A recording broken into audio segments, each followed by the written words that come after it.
Kalinka, later on that afternoon, the Kalinkan princess, lying in the snow with arms outstretched, staring up at the sky by herself.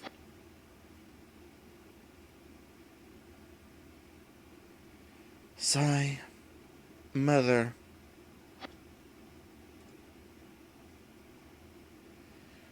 Mother, I wish that you did not have to leave me. Yeah, I'm still wondering what was going on about the whole darkness thing and making a mistake in the past. I wonder when we'll find out about what was going on with that. But I guess that it will be alright. We were able to save your soul in the end, after all. And I have many people who still love me to help me continue walking the path of this life, so I am not truly alone.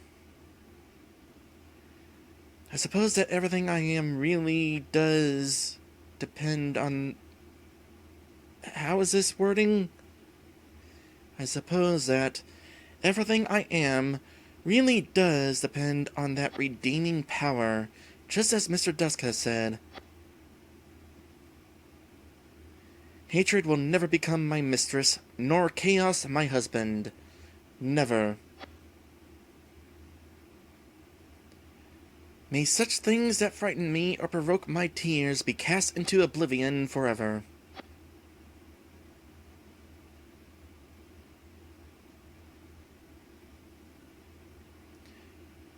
Mr. Dusk, please do not look so serious. You must cast away all gloomy thoughts that afflict you, else your heart may turn as cold as the snow that continuously falls over Kalinka itself. Oh, it's you, Princess. You didn't see her? I apologize. I have had a lot on my mind these last few days.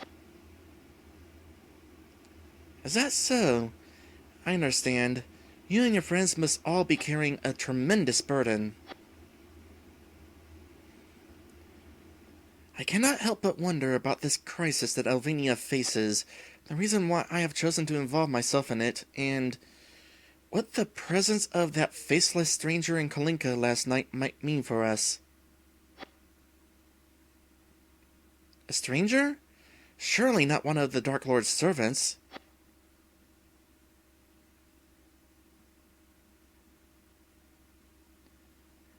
I am afraid that is entirely possible. If my assumptions are correct, then could it mean that the Dark Lord is planning an all-out attack on Lelia at last? Sarah worriedly says, Mr. Dusk, you mustn't say such scary things. And yet, I am certain that I witnessed someone lurking within the shadows when you and I had met here the night before. How rude of him to interrupt just when the moment you and I were having was becoming rather romantic. Giggle. If you are able to say something like that, then I will assume that I have succeeded in cheering you up just a bit. I should also hope that you are as skilled with that sword you wear at your side as you are with flattery. I suppose you're right. It is always best to have my mind alleviated of such worries, and to remain instead as endlessly cheerful as you are all of the time. See? Isn't cheerfulness and optimism the best possible cure? Even white magic cannot achieve as much. That's what Mother always said. You know, I kind of agree with that. During sad moments, there are times when I want to just kind of make a joke and be cheerful. But I always find myself kind of hesitant because, is that really the time? How will people view that cheerfulness? Will they, be offended because this is not the time to be making jokes, Erica?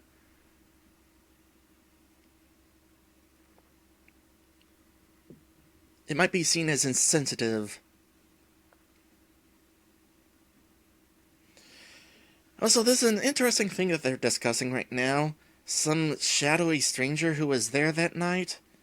This is news to me.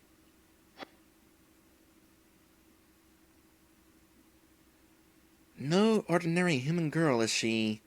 There can be no doubt of that. Sarah reaches out a hand, beaming. Come, Mr. Dusk, dance with me. It is so much better for me not to be alone in my merrymaking. Is it simply that she tries to conceal the wings and halo from sight? Oh, okay.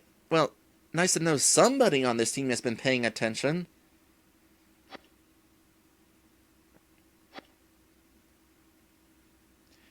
Mr. Dusk, you still look so solemn. Surely I alone am able to draw out that light-hearted smile of yours. Oh, sorry.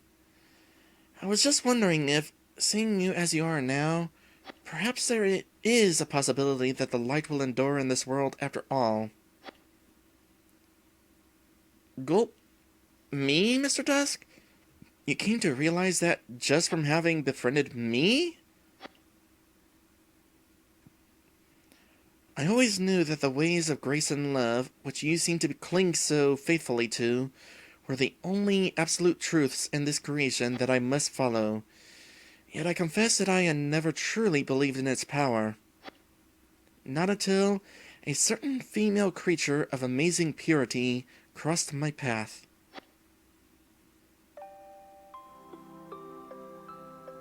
You truly mean that?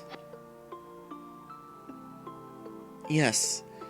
With you, my dear Sarah Winters, I am confident that hope for everlasting peace lies out there somewhere. They gazed at each other for a really long time. As long as they're doing that, I'm suddenly wondering, did Dusk mean halo and wings in the literal sense or in the figurative sense? Because she does have literal wings. Mr. Dusk? When you said you would give your life to protect me... Dusk looks down. Or, rather, Dusk looks down. Yes, it is still my wish to be that person, even from this day forward, your guardian.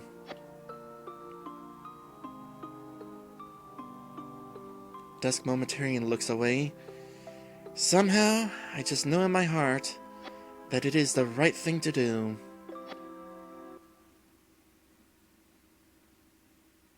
Oh, another one of these scenes. By that evening, everyone else had returned to the Winters' residence to hear more about the strange new addition to our little band of heroes, the blind but unusually passive angel named Michiru. Lyle did not wish to send us back out through the tundras at such a late time in the day, so he was kind enough to allow us to stay another night.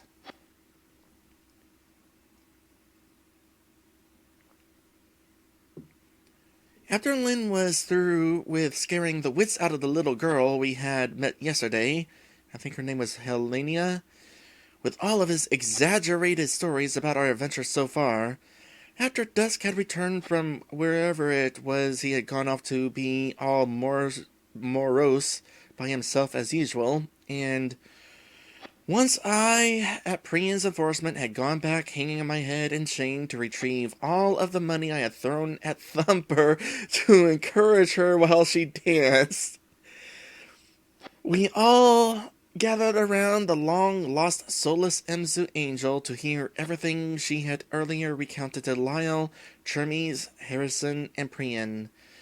The stories of how this weird brooch, or something, I admit I was not paying all that close attention, the goddesses had made just for Serena was broken by the Dark Lord, and of how Michiru had spent the last year or so together with a former Lunis Elru knight named Zelis Arden within his own personal hell.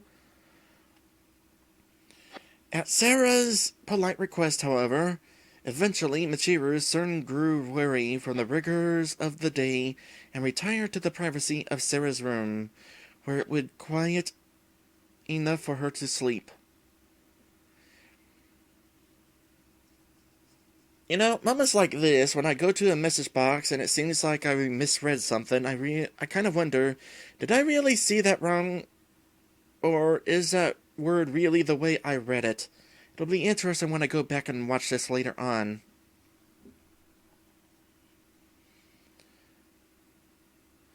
After the stress of her journey and the excitement of reunited with her sisters, I couldn't blame her, though I was curious to hear more about this Zeolis Arden guy.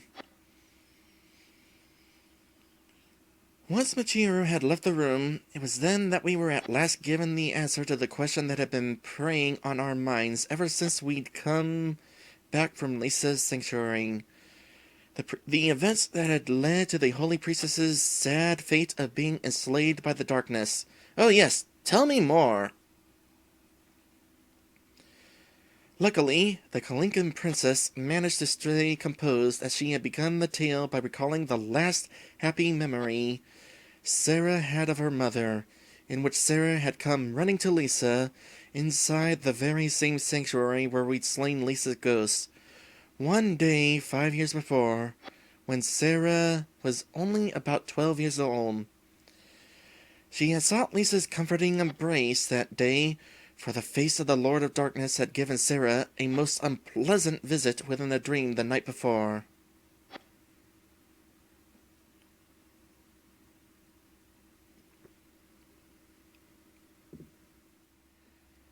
Lisa prayerfully says, "Serena, please give me the strength to fight off this terrible evil that now approaches Elvenia from across the stars.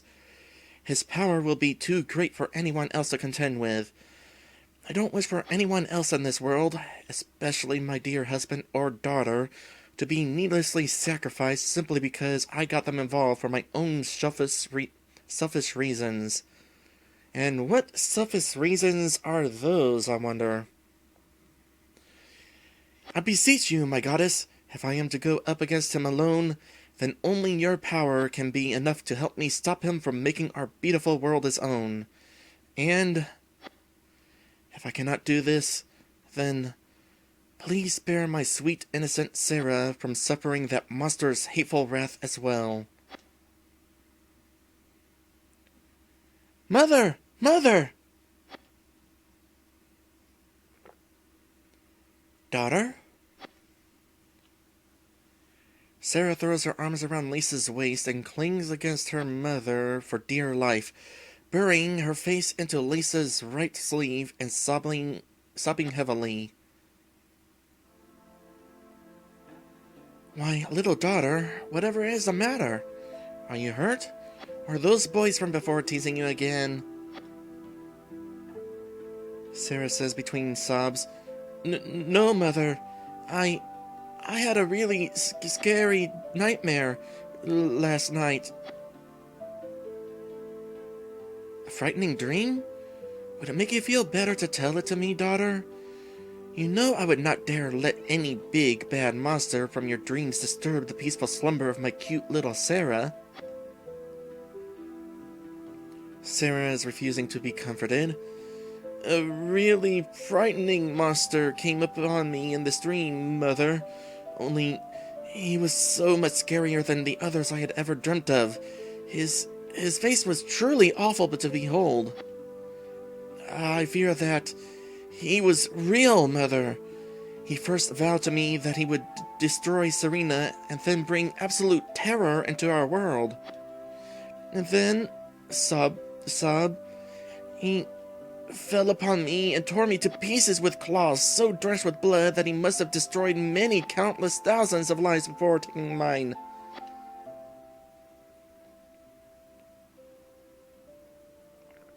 Lisa's eyes widen. No. Could it be him?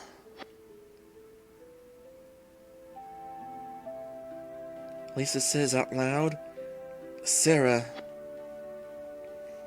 Sarah cries even louder. "Wah! I don't want for that monster to get me, Mother. Nor do I want him to destroy our world. You are the kindest, most loving creature I know. So please don't let him get me." Sob. Lisa lets go of Sarah and places both of her hands on her daughter's shoulders. Lisa regains outward control of herself. Listen closely, my daughter. I cannot bring myself to lie to you about the existence of this monster that frightens you so. Even if saying that he is truly nothing more than an unreal nightmare would spare your poor tormented soul of much terror, I fear that he is actually real. And so is the dreadful oath he made to you in your dream. But let me make this promise to you, my Sarah. Neither your loving mother nor Serena will ever allow any form of evil to prey upon you, no matter how great or terrifying. When you are afraid and can do nothing to defend yourself in your weakness, that is when I will be made strong enough to protect you and everyone else I love. Should this monster that dares torment you so ever come to Elvenia, I will destroy him. He will never have the chance to so much as frighten or intimidate you, much less lay a hand on you. You are my child, Sarah, and I will never fail to protect you, even from the devil himself. Sarah looks up. Sniff. Mother? Lisa smiles. So please try to be a brave girl, okay? I'll try.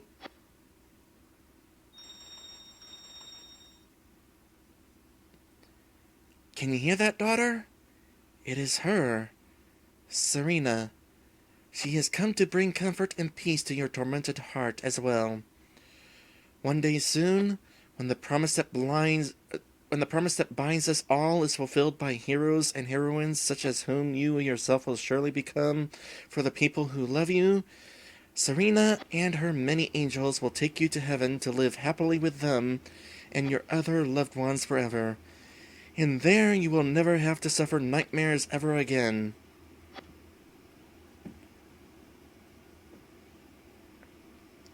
You look so very haggard, daughter. If you wish, I will stay here for as long as you need me to, and watch over you while you slumber. Surely you were aware that, in a place such as this, where Serena's presence is so great, only happy and pleasant dreams can come to you in your sleep, were you not? All right. Rest thy weary little head upon your mother's lap, and I will now sing that very same song you always seemed to love for me to sing you off to sleep with back when you were still just an infant.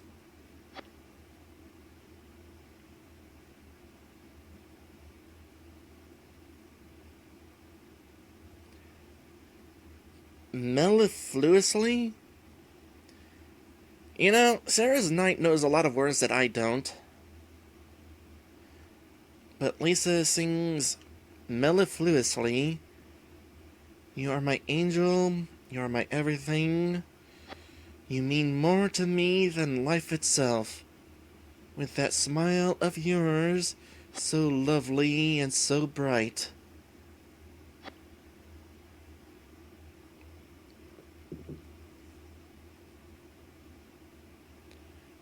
That was almost just before Sarah's mother had fallen victim to madness herself. The rest of the story after that day, well, what Sarah had told us, I won't dare even write about inside this journal. Aww! Come on! I want to know what happened! Don't tell us about how this almost happened! I want to hear the part where it did happen.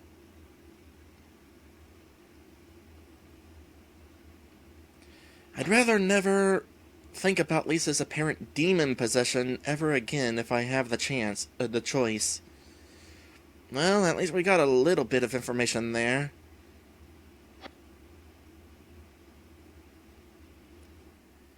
Although I admit that Priyan had to slap me in the back of my head a few times whenever I stifled a yawn while Michiru had been talking, the things I had heard were raising several new questions inside my mind, in addition to the several hundred that have been brewing unanswered since our arrival in Elvenia. Okay, I'll be honest, although it is kind of rude to be yawning during such an important story, it can't be helped sometimes, you know? If you're tired, you're tired. You can't stifle a yawn. I mean, you can try, but you wind up making this face that makes it really obvious that you are stifling a yawn. Believe me, I know. My mom caught me stifling a yawn, and she looked at me and said, "You're stifling a yawn, aren't you?"